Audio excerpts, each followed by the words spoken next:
Assalamualaikum warahmatullahi wabarakatuh. Saya, Nur Hafizah Mintira Zaman Kahal dari Kumpulan 2. Kami akan membentangkan hasil kajian kami yang bertajuk Tahap Pengetahuan dan Kesedaran Mahasiswa berkaitan tarian tradisional di Malaysia. Tarian dari segi bahasa bermaksud gerakan badan, serta tangan dan kaki yang berirama mengikut rangka muzik. Ahli sejarah tarian dan muzik Jerman, Tisach berkata, seni tari bermaksud gerakan yang berirama. Ia juga diiktirkan sebagai seni lakon kerana disahihkan melalui sebarang gerakan. Antara contoh tarian iaitu tarian semazau, tarian zapin, tarian gamelan serta tarian sima. Tarian kami mempunyai dua objektif iaitu untuk menganalisis tahap pengetahuan dan kepentingan tarian tradisional terhadap mahasiswa di Malaysia. Yang kedua, untuk mengenal pasti faktor-faktor yang mempengaruhi kesedaran mahasiswa berkaitan tarian tradisional serta langkah yang sesuai untuk menarik balik minat mahasiswa terhadap tarian tradisional di Malaysia. Bagi metodologi kajian, kami menggunakan dua kaedah iaitu pertama, kami menggunakan kaedah kualitatif dan deskriptif iaitu dengan cara kami mengedahkan borang soal selidik secara online kepada mahasiswa UiTM Shah Alam. Yang kedua, kami mengambil rujukan secara online seperti artikel, berita dan buku. Saya Kurniawan Wahyudi bin Sugiranto. Saya akan menerangkan tentang kajian literature. Okey, pertama sekali tujuan kajian literature ini untuk menjelaskan kajian yang dijalankan berdasarkan maklumat dan pengetahuan yang tepat tentang hubungkait isu yang hendak dikaji. Antara kajian lepas yang boleh dijadikan rujukan seperti artikel, jurnal, proceeding dan dokumen-dokumen berkaitan. Antara kajian yang pernah dilakukan terhadap tarian tradisional ialah melalui portal rasmi Majlis Bandaraya Alor-Setar pada tahun 2020. Dalam portal tersebut, mereka mengatakan terdapat beberapa tarian tradisional di Malaysia yang mempunyai sejarah dan unsur tersendiri. Contohnya seperti tarian Kuda Kepang yang mengandungi unsur pemujaan dan tarian barongan yang dikatakan menceritakan tentang kisah di zaman Nabi Sulaiman dengan haiwan.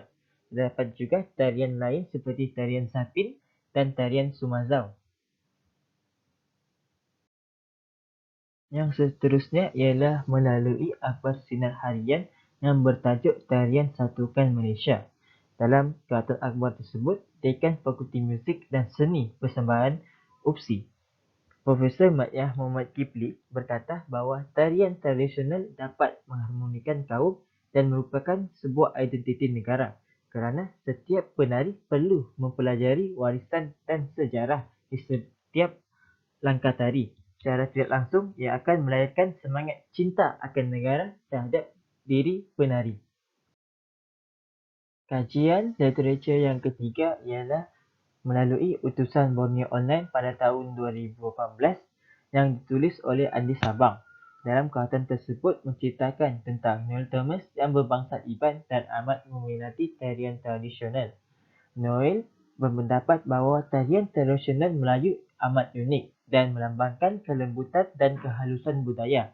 Noel juga berkata, minat dan kepakaran yang tinggi serta kekuatan mental dan fizikal amat diperlukan bagi memastikan sesuatu yang dilakukan untuk berjaya. Yang terakhir ialah melalui kajian yang dilakukan oleh pelajar Universiti Kebangsaan Malaysia yang bertajuk Pemeliharaaan Warisan Terpinggir Menanggap Peranan Medium Sinema. Dalam kajian ini, mereka mengatakan bahawa Zapin Melayu merupakan permainan golongan tua dan muda pada zaman Kesultanan Melayu Johor. Tarian ini mementingkan cara melangkah dengan ayunan tangan dan badan yang minimal. Tarian ini juga merupakan tarian yang paling banyak di Kepulauan Asean Tenggara. Itu sahaja daripada saya. Assalamualaikum dan salam sejahtera. Nama saya Muhammad Zuhaimi bin Ismail.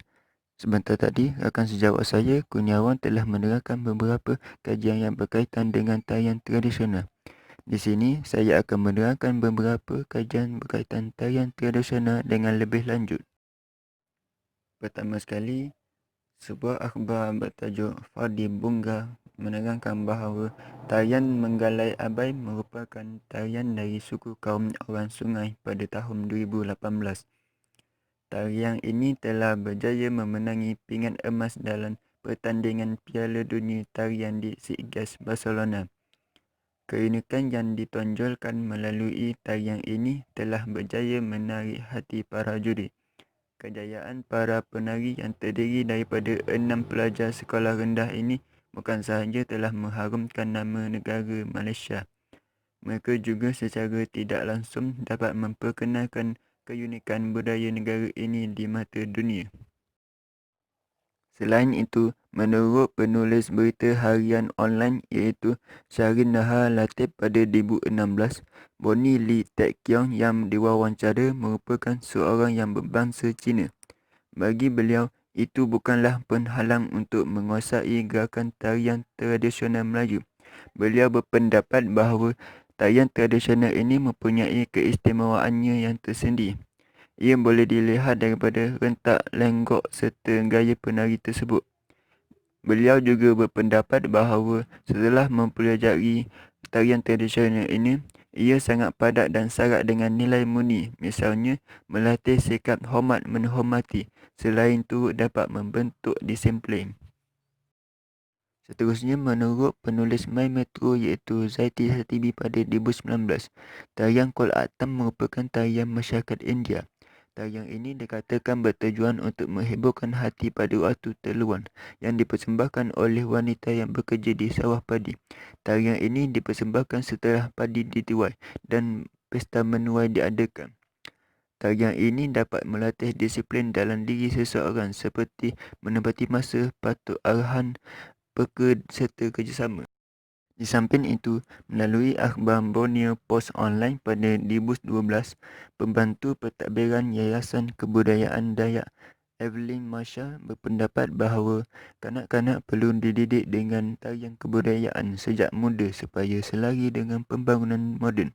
Beliau berpendapat bahawa ia dapat menanam nilai-nilai kebudayaan dalam masyarakat serta dapat memartabatkan warisan kebudayaan tempatan. Okay, Assalamualaikum. Nama saya Nura Anisha binti Mansur. Saya akan menerangkan tentang hasil kajian daripada soal selidik yang kita telah edarkan tentang tarian tradisional. Jadi, kita telah edarkan soal selidik dan terdapat seramai 33 orang daripada UiTM Shah Alam yang terdiri daripada berbagai fakulti telah menjawab soalan ini, iaitu 22 perempuan dan 11 lelaki. Soal selidik yang kita telah edarkan berdasarkan dua objektif, iaitu objektif A dan objektif B. Bahagian saya akan menerangkan tentang objektif A sahaja. So, objektif A-nya adalah untuk menganalisa tahap pengetahuan dan kepentingan tarian tradisional terhadap mahasiswa di Malaysia. So, ini adalah dua contoh soalan daripada soal selidik yang telah kita edarkan, iaitu soalan pertama, dari manakah anda mengetahui tentang tarian tradisional Malaysia, dan terdapat pilihan jawapan dan sebanyak 84.4% daripada responden telah menjawab media massa. So, ini dapat kita ketahuilah bahawa media massa memainkan peranan yang penting dalam menyebarkan pengetahuan tentang tarian tradisional. So, lain kali kita boleh gunakan media massa lah untuk menyebarkan apa-apa pengetahuan tentang tarian tradisional di Malaysia.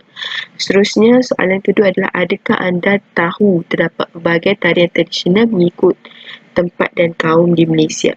So, juga perkara yang membanggakan kerana 84.8% daripada responden menjawab dengan yakinnya menjawab ya. So, maknanya mereka tahu bahawa terdapat banyak tarian tradisional dan kaum di Malaysia. Dari situ kita dapat buktikanlah bahawa secara puratanya mahasiswa masih mengetahui dan menyedari kepentingan tarian tradisional. So, hal ini amat membanggakan kerana seperti yang kita tahu, tarian tradisional dapat mempunyai banyak kepentingan. Antaranya ialah aktiviti tarian memainkan peranan penting dalam membentuk sasiah dan jati diri mahasiswa. Jadi, apabila seseorang mahasiswa melibatkan diri dalam tarian, ini dapat membentuk sasiah dan jati diri. Seterusnya dapat juga melahirkan mahasiswa untuk menguasai sesuatu gerakan kreatif. Seperti yang kita tahu seperti yang kita tahu tarian mempunyai banyak gerakan kreatif. Jadi apabila mahasiswa menguasai tarian itu, secara automatiknya mereka dapat menguasai banyak gerakan kreatif. Seterusnya juga dapat melahirkan individu yang berdisiplin tinggi. Apabila seseorang mahasiswa melibatkan diri dalam tarian, mereka menjoin latihan. So bila pergi latihan kena menepati masa. Dalam tarian itu sendiri pun kita kena menepati tempo-tempo tarian, tempo-tempo lagu. Jadi hal ini semua membantu dalam melahirkan mahasiswa yang berdisiplin tinggi. So kesimpulannya kita mestilah bukan setakat mengetahui dan menyedari bahawa wujudnya tarian tradisional, tapi kita mestilah juga menggalakkan mahasiswa-mahasiswa kita dalam melibatkan diri dalam tarian tradisional untuk mendapatkan segala kepentingannya, untuk mendapatkan segala kebaikannya. Itu sahaja daripada saya. Terima kasih. Assalamualaikum warahmatullahi wabarakatuh. Saya Iman Nurenda binti Ihsan akan meneruskan pembentangan ini dengan objektif B, iaitu untuk mengenal pasti faktor-faktor yang mempengaruhi kesedaran mahasiswa berkaitan tarian tradisional serta langkah-langkah yang bersesuaian untuk menarik minat mahasiswa terhadap tarian tradisional di Malaysia. Dalam objektif ini, dapat 2 soalan dan setiap soalan mengandungi 4 hingga 5 pilihan jawapan. Para responden pula diminta untuk memilih 3 daripada jawapan tersebut. Soalan pertama, pada pendapat anda, mengapakah tarian tradisional di Malaysia tidak mendapat sambutan daripada golongan muda? Dapat kita lihat di sini bahawa majoriti responden memilih sebab kerana lebih tertarik kepada tarian zaman sekarang seperti breakdance dan lain, iaitu selama 25 orang. So, diikuti dengan kerana golongan muda tidak didedahkan terhadap tarian sejak kecil lagi, iaitu selama 20 orang responden. Dapat kita lihat di sini bahawa golongan muda mudah terpengaruh dengan budaya barat ataupun budaya asing, yang mana proses globalisasi telah mengakibatkan mereka berfikir bahawa tarian-tarian dari luar negara lebih moden daripada tarian tradisional.